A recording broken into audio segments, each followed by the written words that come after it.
Welcome back to our last episode of the Jawbook Setup series.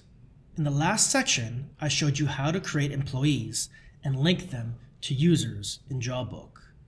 In this section, I'll give you an overview of the Jawbook Setup series. In this series of videos, I showed you how to set up Cyanic Jawbook. We covered how offices work and created an office in the system.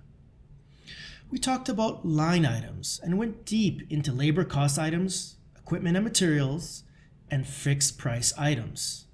We then put all the line items together and created rate sheets. We showed you how to create expense items so staff could get reimbursed for personal expenses.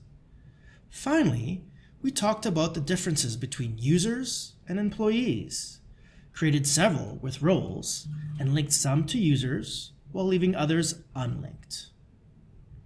At this point, you should have a solid foundation to start using Jawbook. The more you use the system, the easier it gets. The best way to learn Jawbook is to use it. Don't be afraid to explore and see how things work. To go beyond setup, watch our other two guides, Jawbook How to Use Guide and Jawbook Reporting Guide. These build on this series and show you how to start using Jawbook and run reports. Links are in the video description below. If you get stuck, we are just a phone call or email away, and we're happy to help. Thanks for watching, and looking forward to seeing you in my next video call.